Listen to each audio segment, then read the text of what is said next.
Namaste, welcome everyone. Great joy to see all of us here.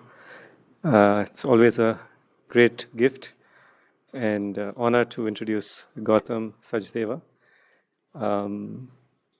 There's so much I want to say about him, but I'll keep it very short because I'm sure we are here to listen to him. He speaks about how peace in our daily life is possible in the here and now, and he's been a teacher and follower of the Advaitic line, non-dualistic path. Among his many teachers has been Ramesh Balsekar, whose teacher is Nisargadatta Maharaj. And I think personally for me, among many others, he's been a huge influence in simplifying life.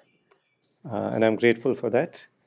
And before we start our meeting today, I would just request if everyone can switch off their phones because there's a recording and we don't want it to be interfered with. Second, there's some books that Gautam's written, and if you feel called, you can always have a look and get them. So thank you again, and looking forward to the talk. Thank you.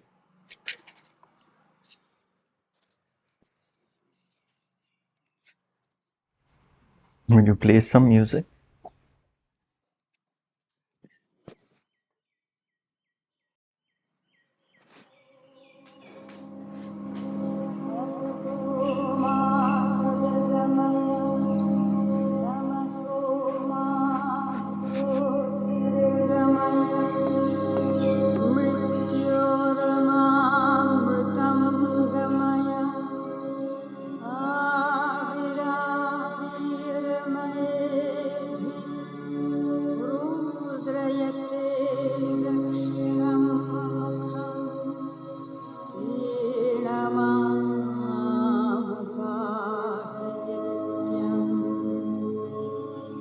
सर्वस्तरदुर्दानि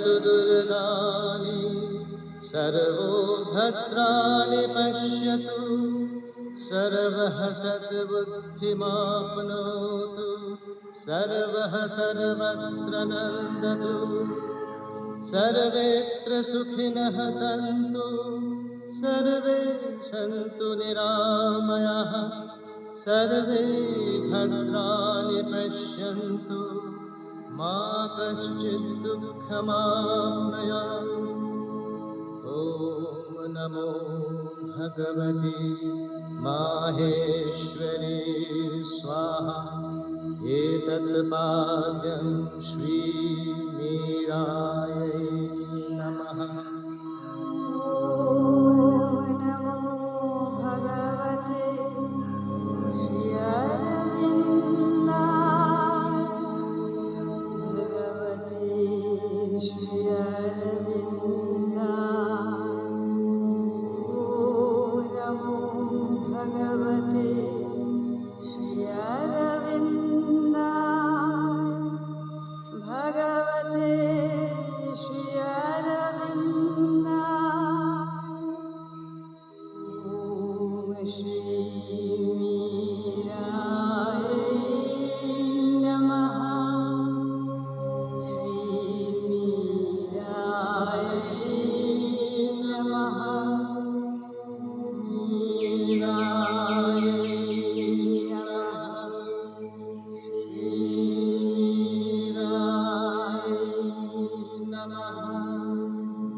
Namaste. Welcome everyone.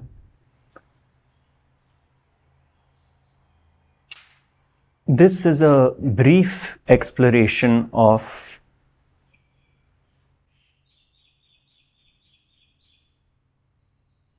a topic very close to my heart and the lineage I belong to. It is not theory, it is not philosophy, it is a way of living. and a way of being, which can be tested in our own daily living. Very pragmatic, very simple. My teacher would say, beauty in simplicity.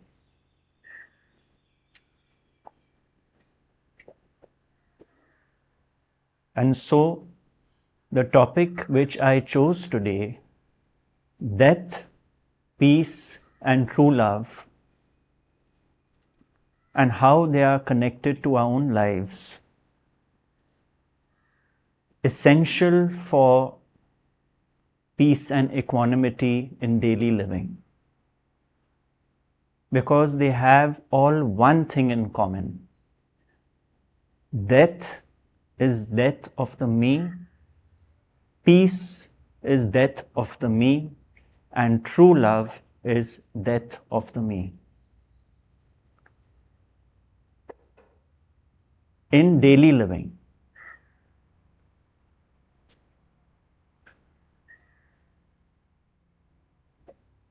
so the first concept here is we are in the realm of duality. The structure of daily living as we all know it is of duality of every conceivable kind. Up and down, black and white, left and right, front and back, rich and poor, pleasure and pain, good and evil, right and wrong, and so on and so forth.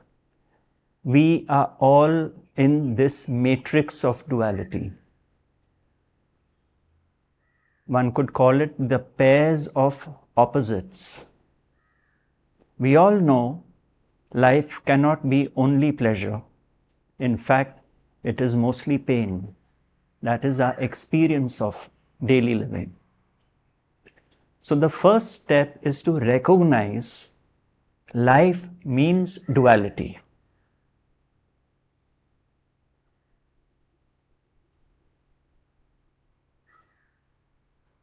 We miss this basic understanding of life. When we have it, when pain comes our way, we stop running away from it because we know the design of life is pleasure sometimes, pain sometimes.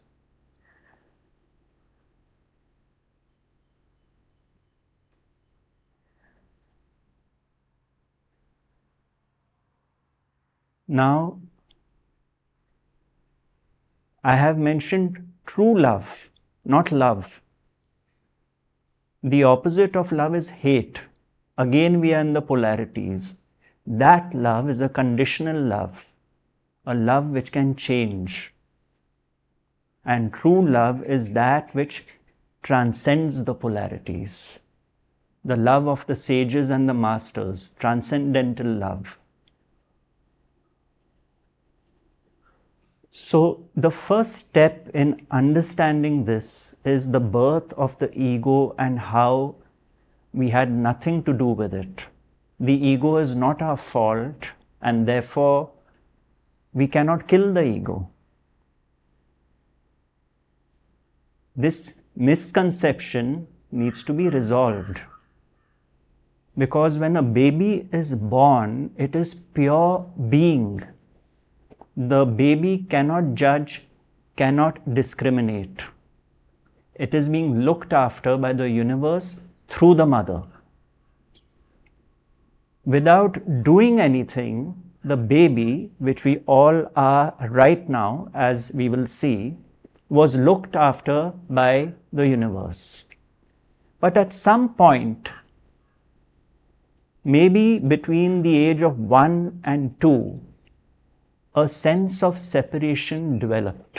The baby realized that if it cries, something comes running to it. In other words, if I do something, something happens. This is the birth of the ego. This is when the sense of separation from pure being steps in. Now I'm a separate center. I'm given a name and I respond to the name. This is the birth of name and form as a separate entity which was not there at birth. Birth was pure being. Now the ego has developed. And this ego starts taking shape, starts receiving conditioning. If a parent is fearful, fearful conditioning goes into this child ego. Depending on the income group of the parents, geographical location, religion, the bombardment of conditioning starts. And so when this child ego grows up to be you and me, we take decisions and act as if we have free will, without realizing that our decision-making process and our free will is based on our conditioning, which we had no control over, our genetics, which we had no control over, and our inherent nature, which we had no control over. The problem is that when the ego loses sight of this, it feels that its views and opinions are the truth, without realizing that the person in front of us has been conditioned by the same God, but with a different set of conditioning, different income group, different religion, everything different, through which the person in front of us views the world and says things. So we realize that truly there is no right and wrong. There is my view based on what I believe is the right thing to do. The other is equally right. I may or may not agree with their view. That is a different point. But when I realize that the hand of God is behind each and every person I meet, the stranger on the road, my friend, the family member I love as well as the one I don't get along with, and my colleagues at work, there's a very big shift. Earlier, my relationships were based on blame and condemnation and hatred and malice and judging. Now that drops away. This is a paradigm shift. This understanding, who am I judging actually? An instrument shaped by the same source which shaped me?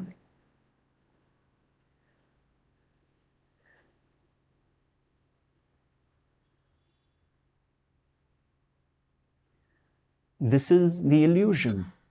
This is the Maya, this appearance of separation. Everyone is separate from me. And those who push our buttons the most are our greatest teachers. Because it's too easy to point a finger. Now, when we look at it through this dimension, that they are operating on their blueprint, precisely the way God made them, the battle no longer becomes personal. When my me center, which was so strong and encrusted, starts dissolving, I see the game of life for what it is. And I'm happy to blame others when they push my buttons, but the fact is, my reactions are mine. They are arising in my consciousness. So actually the person pushing my buttons is doing me a very big favor, because they are helping me release what is within me.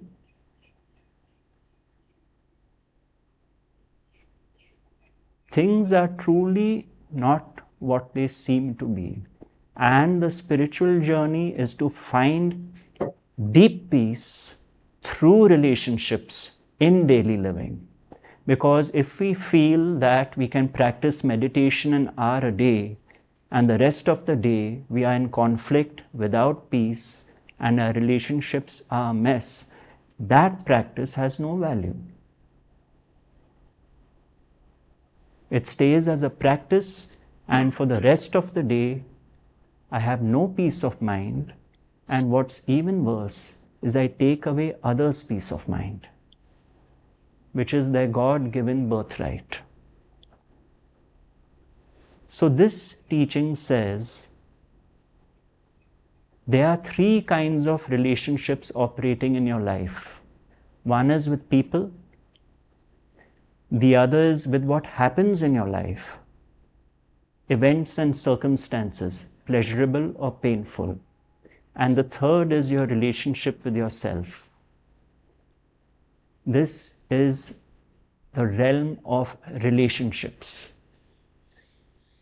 If we resolve the issue of relationships, we are out of this game, this very tiring game of being buffeted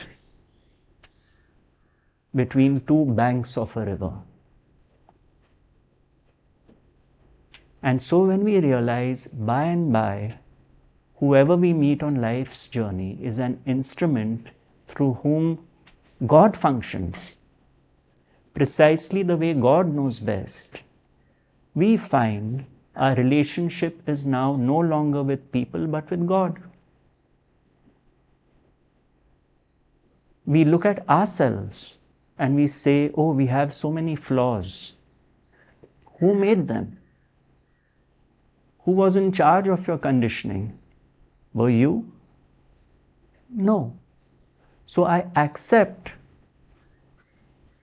what I thought were my flaws are truly not mine. And then I think twice before finding flaws in others. Do I think I know best and better than God? So if I'm obsessed with correcting people, giving them my opinion how they should behave, how they should be, would not that be a form of violence?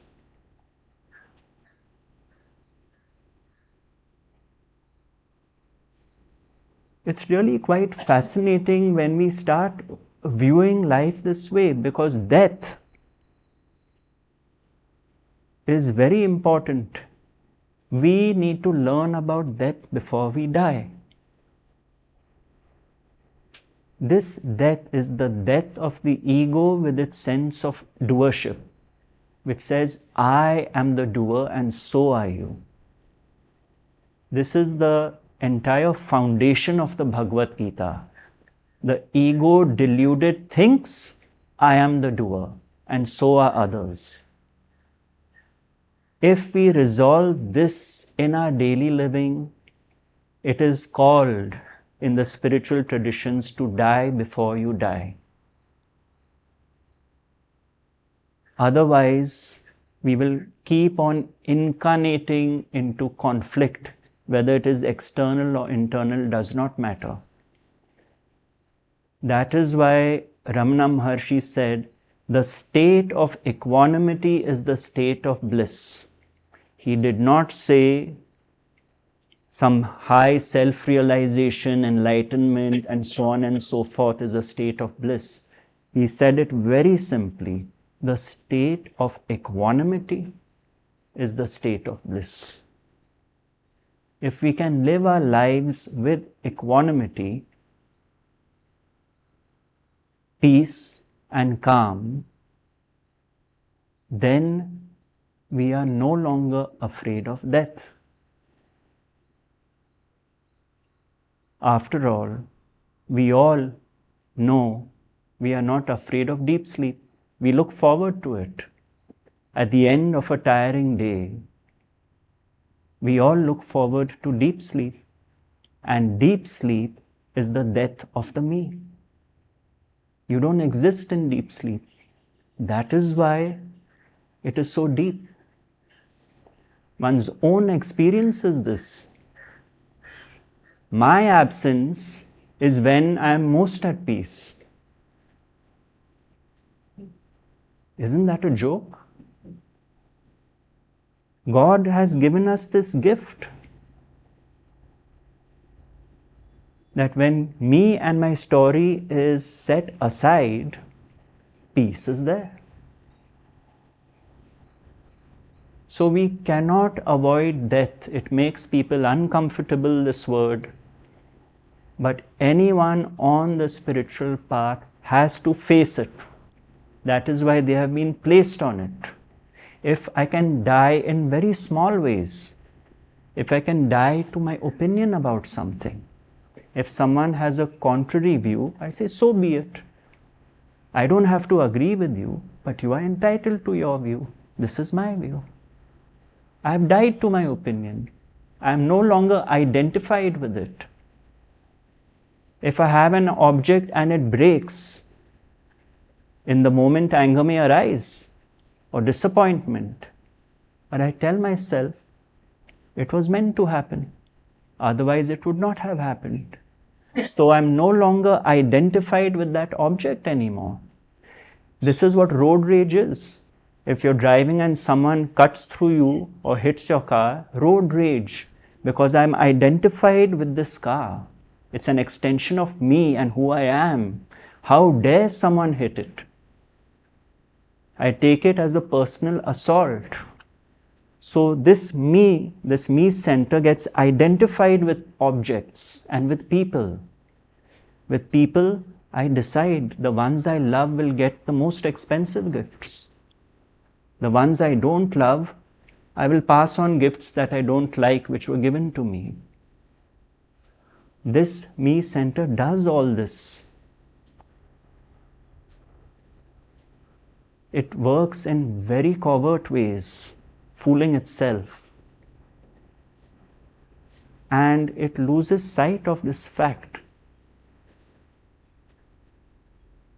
This death which I am avoiding all my life, God or the source of consciousness will keep placing events and people before me till I learn this lesson.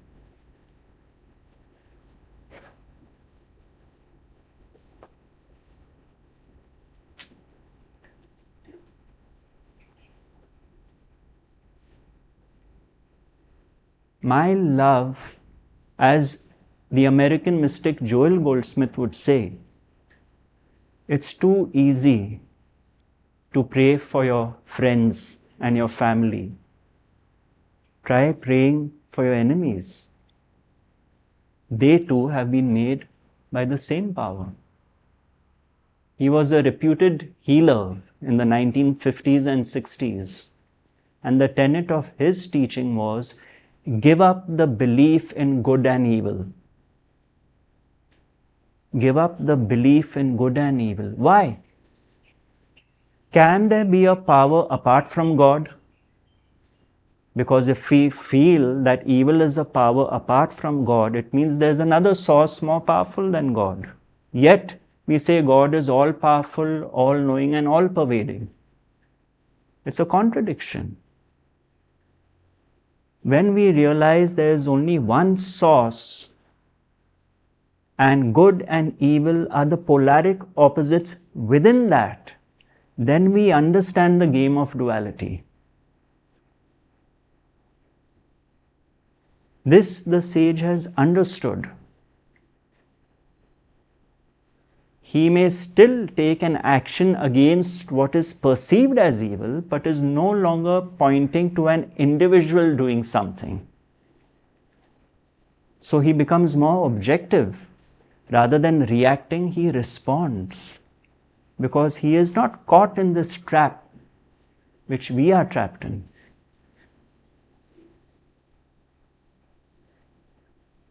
So we find when we understand this design of life, life is no longer me versus the other. My teacher would say, life is simple imprisonment. People would say, you're being pessimistic. He said, not really. Vast, unbound consciousness got limited to this form. through which it lives its life, very brief life, from birth to death. Again, the polaric opposites. It is simple imprisonment. But what the human being has done is it has converted simple imprisonment to rigorous imprisonment and suffers psychologically. And the Buddha said, Samsara is dukkha, Nirvana is Shanti, but they are not two. The world is a world of suffering. Nirvana is peace, but that peace is to be found through the world and through the suffering. It is not elsewhere. So each interaction in the day is a wake-up call. Each relationship is a wake-up call, because ultimately each relationship is a reflection of my relationship with myself. Imagine going and standing before a mirror, seeing the reflection and pointing faults at the reflection. That's what we do. We are pointing out faults at our own reflection because the source is one. Imagine if the source was an object and stood before a mirror. Would it point out imperfections at itself? Would it think that the reflection is apart from itself? But that is what we do.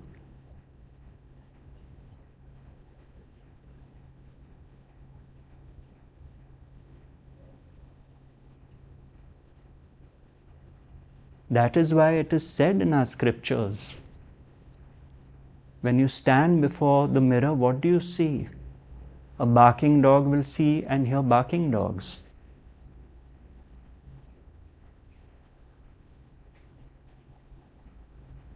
So this being too quick to judge others is what drops away. When our love is not conditional. And what is that love?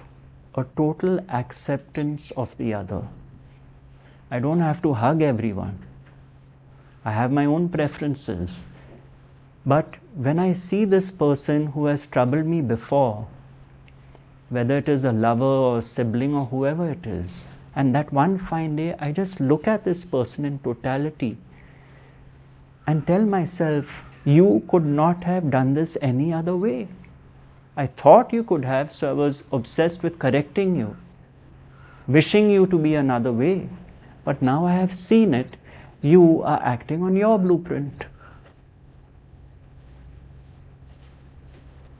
And you'll be surprised, with this approach, compassion may arise. Especially if someone is being mean to you, the first thought will be, what must be this person's conditioning? What did they see in their childhood that made them say such mean things and hurtful things? Earlier, this dimension of compassion was not available to us. We were too busy protecting ourselves and defending ourselves. Why? We don't want to die. So we have built wall upon wall upon wall between me and the other, especially the one who triggers me. That one will show you the way to peace of mind. It is about time we realize this, that we will otherwise be building wall upon wall till our last breath, and we will die in the despair of separation.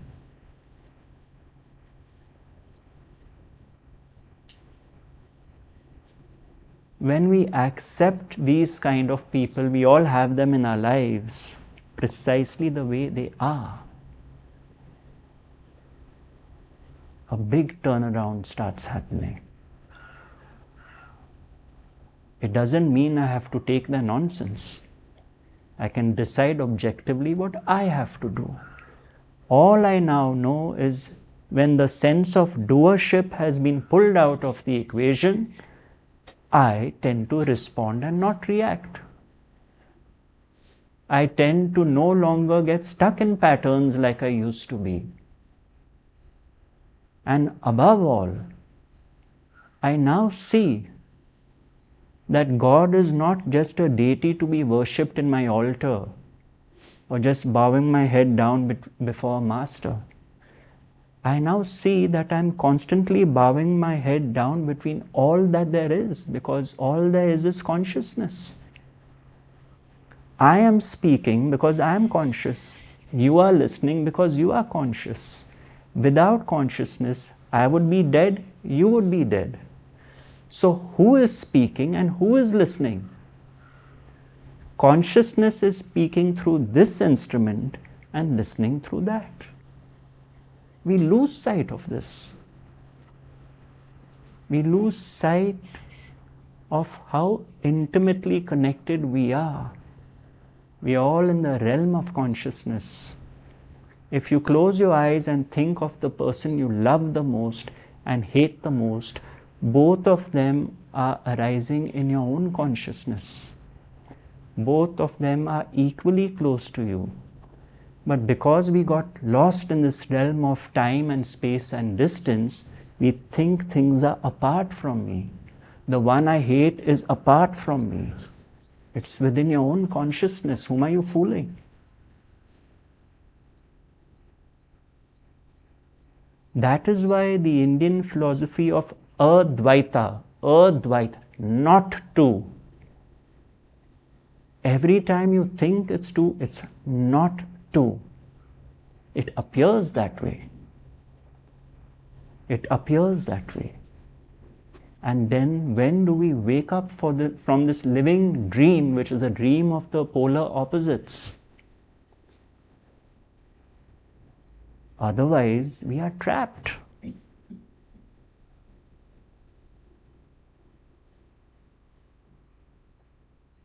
Someone asked, my teacher, he died at the age of 92. Sum up your decades of teaching in one sentence for me, just one sentence for me. And his answer was, it's very simple. Love each one in your life as if you created them. Each one.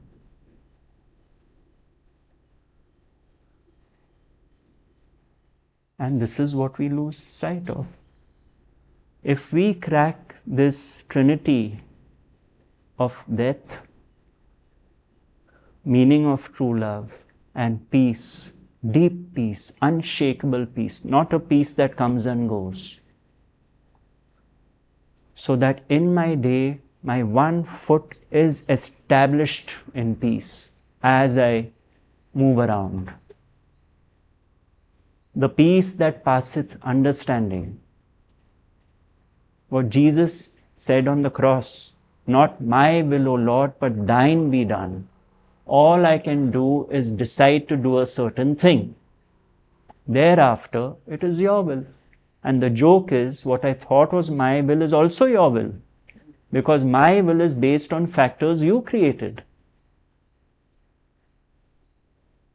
So when I realize this, that free will has been given to me as a mechanism in daily living, I have to decide, do I go to this restaurant for dinner or this restaurant for dinner? All I can do is decide. Which one I go to, I don't know. One may be closed, the other may not have the dish I want, who knows? So free will, which really made me think I'm the center of my universe, when it is brought down to just mechanics, I live my life by and by quite simply, knowing I use the tool of apparent free will, knowing that God's will prevails. I find if I want to express myself to someone, once is enough. More than that, I don't need to go on and on. Whom am I trying to convince? It is their destiny if they agree with my point of view. So much of garbage which was in my thinking mind is completely burnt to ash. More importantly, I am now available to the person who stands in front of me. Otherwise, I've already judged them. The person has come in front of me and I've already prepared a whole story about them. I don't like this one. What is he wearing? What is he saying? I don't like his voice. That is how the thinking mind is operating. When that is burnt to ash, I am pure being, I am pure presence, which is my true nature. I am allowing the other person to be precisely the way God made them.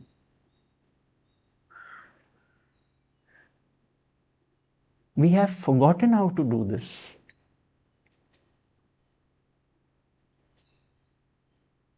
An industrialist had come home to one of my talks. Brothers who decided to split the business up because they just didn't get along. And he said one fine day he did something which he would never have done before. He called his brother up and said, "Look, we don't get along in business, never gotten along, never seen eye to eye, so be it. But can I take you for a cup of tea?" He said, "I had never done it for 30 years of my life. I now saw my brother for beyond the conflict. That was just one dimension where we don't get along. But we scratch out people from our lives because some upset us about just one thing."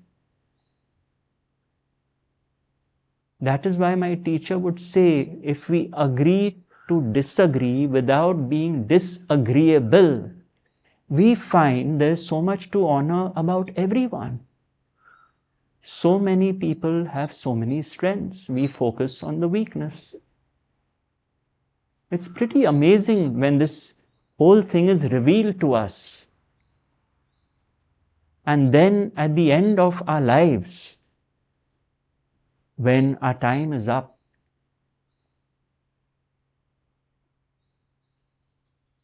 our prayer is one of gratitude rather than complaint. A prayer is one where we say, "Oh Lord, everyone I met in my life taught me something, some aspect of life and living, some dimension I perhaps needed a lesson on. And I saw your hand behind it all. And I thank you, thank you, thank you for this opportunity to live and learn." And when I can live this understanding in daily living, that I am placed on the chessboard of life, which is the game of duality, black and white, two armies on either side. Some are pawns, knights, bishops, castles, queens, kings. Everyone playing the role they were designed for and moved by higher power. When I can see this in daily living, that all of us at the end of the game are going into the same box, then I know I am living a life of peace and harmony. It is not a peace to be found at a future date. It is the peace of the moment, right here, right now. The human birth is very precious. It is a gift. The human being is the only species that is aware that it is aware. The other species are acting on instinct.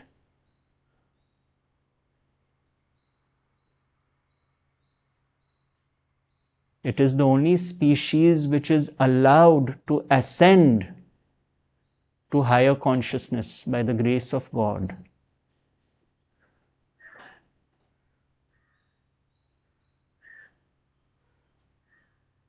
And to live this understanding consciously, day by day, event by event, it means I have solved this riddle of death, peace, and true love. And I find when I am more and more at peace, peace with what is and peace with people, I become a beacon of peace. I find old friendships fall away. Those were ones I was wearing a mask. People are drawn to peace. Like attracts like. Like attracts like. We vibrate at a frequency of peace, we will draw new people into our circle. This is the law. That is why when someone asked Nisargadatta Maharaj, is there any benefit at all in being physically close to a sage? His answer was, the trees near the sandalwood tree in a forest start emitting the same fragrance.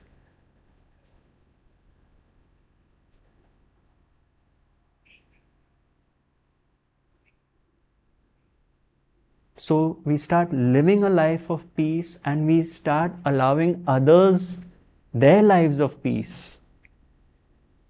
We really don't want to be a disturbance to them.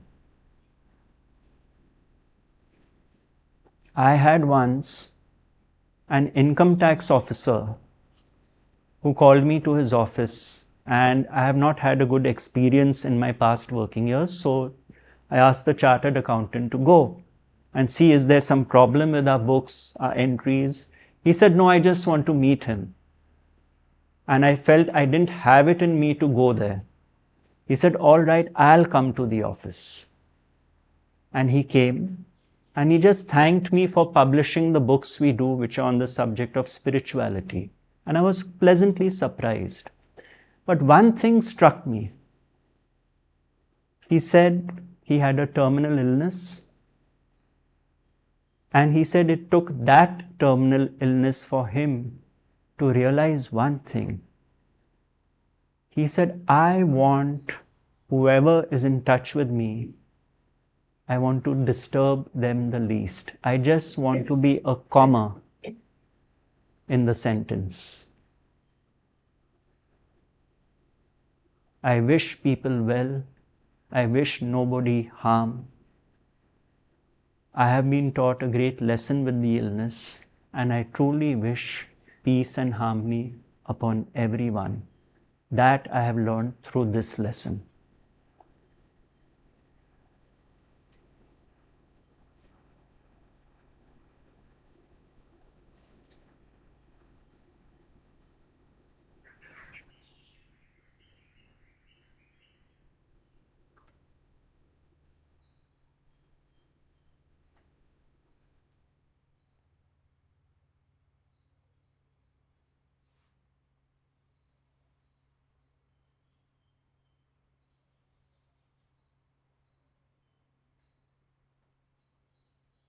When we stop seeing through the eyes of duality, the physical eyes, and we see through the eye of wisdom, knowing that the eyes of duality see duality, the single eye, the third eye, the eye of Shiva, is seeing singularity, which is not two, not two.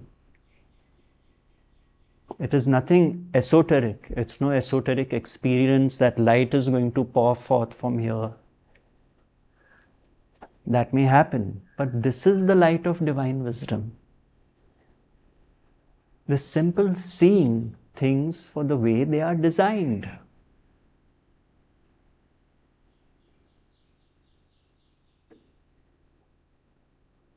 This is the Indian deity Ganpati with a long trunk.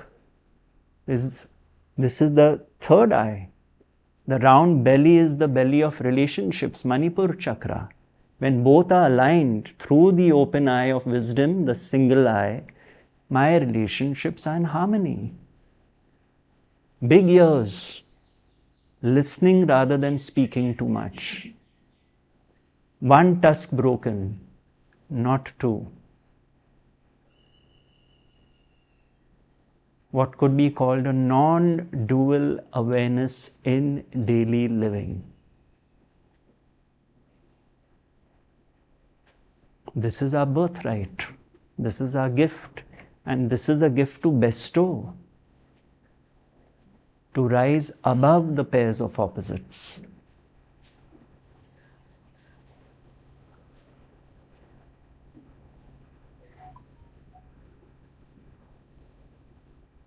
So that is all I have to offer for today, that no books, no theory, no philosophy is going to teach you lessons deeper than your own daily living.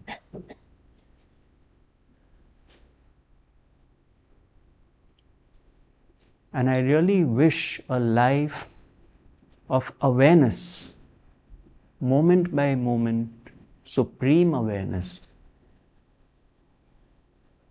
because it is certain to deliver peace and harmony in daily living.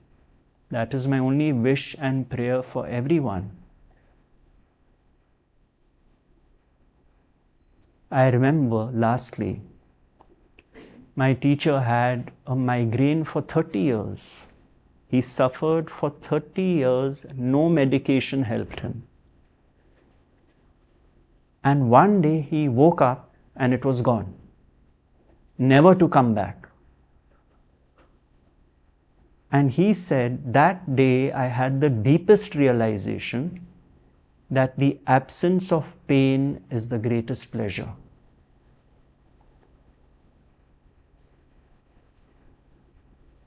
That day, running after pleasure stopped.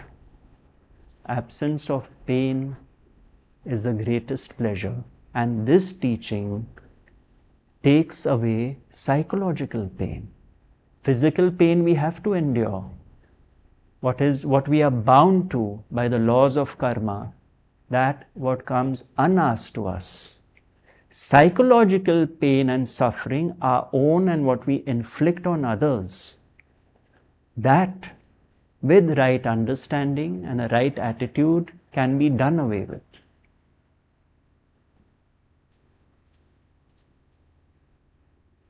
And to end on the concept of non-doership, it is put so well by Gorakhnath, the avatar of Shiva, the founder of the Nath Sampradaya. Sahaj mila so doodh barabar, mang liya so pani, खींच लिया सो रक्त बराबर, गोरख बोले बानी. Sahaj mila so doodh barabar. What comes unasked is what is meant for you. It is like getting milk. That unasked could be pleasure or pain. Sahaj mila so doodh barabar, mang liya so pani. When you ask, you get water. Why? The ego has stepped in. I want. It is our own experience. We may want a certain relationship and it goes haywire. So it is not like milk. When the universe gives you unasked milk, when you ask the first step of doership, it's like water. Kheench liya so rakt barabar. When you snatch or take what belongs to others, it is like getting blood. And mind you, it is not referring only to taking other people's money or objects. You may be snatching someone's peace of mind. Does it belong to you? Their peace of mind, does it belong to you? By that measure, we all have blood on our hands.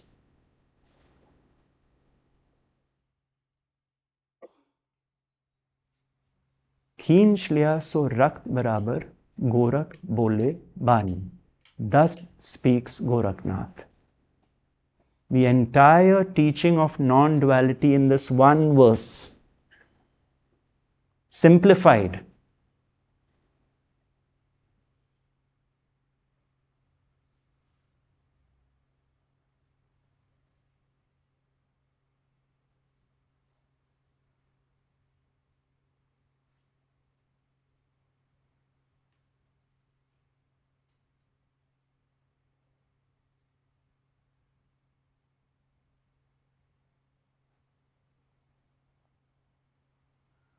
Someone asked Nisargadatta Maharaj, you use big words, abide in your being, abide in the self, I am that. I am a simple person. Talk to me. He said, all right. All I ask for you is don't hate anyone. said, really? Is it that simple? He said, yes.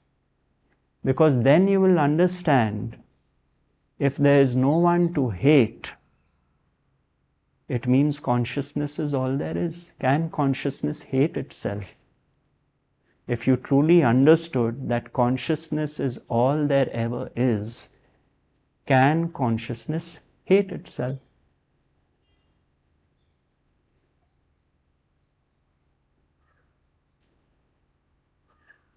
This understanding is true love, because the nature of consciousness is love.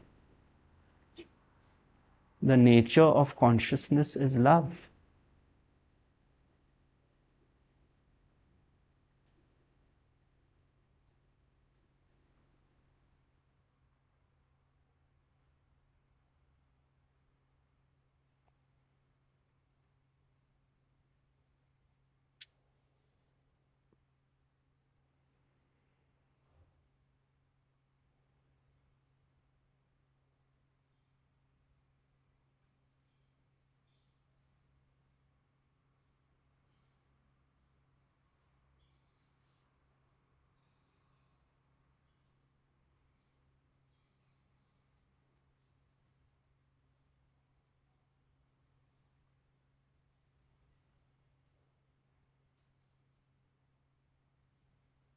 Thank you.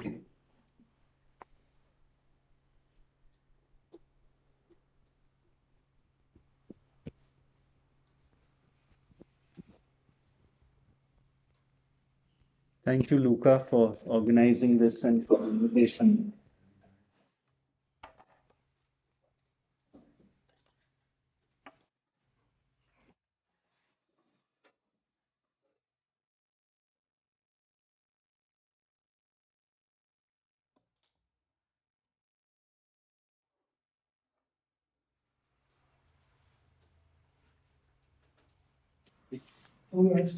Okay.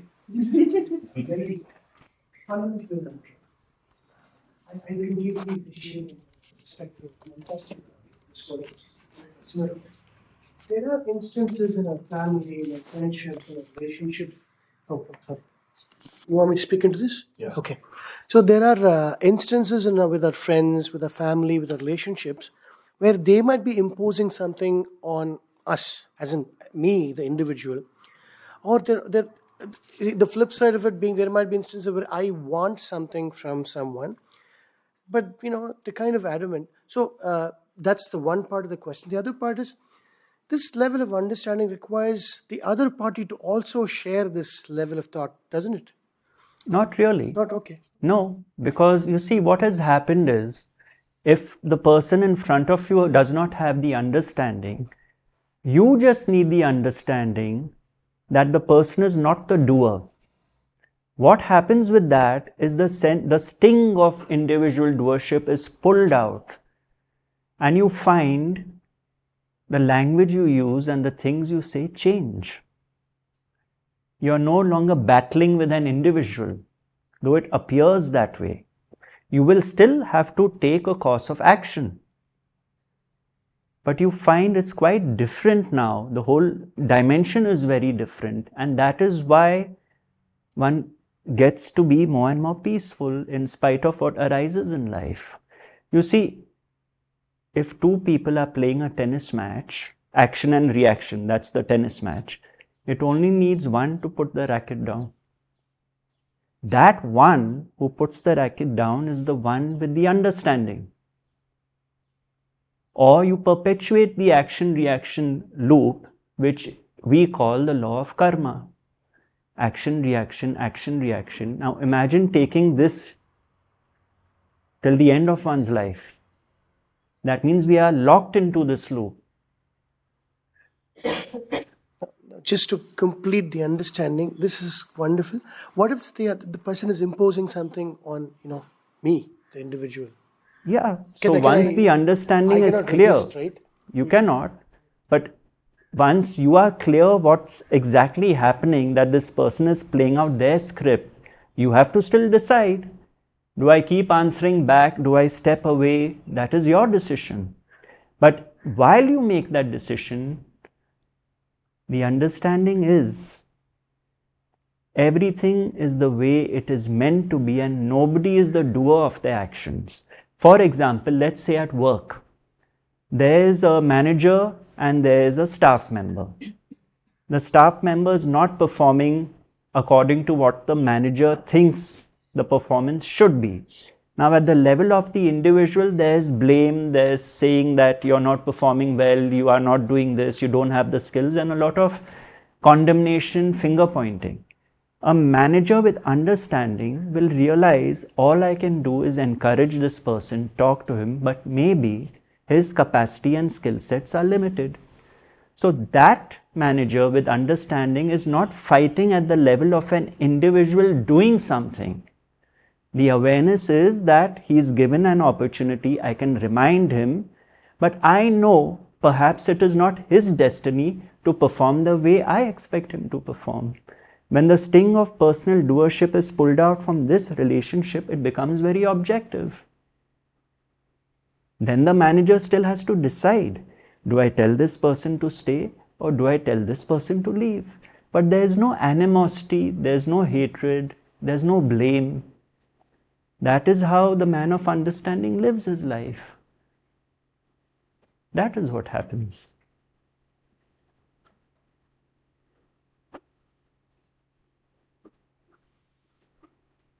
Okay.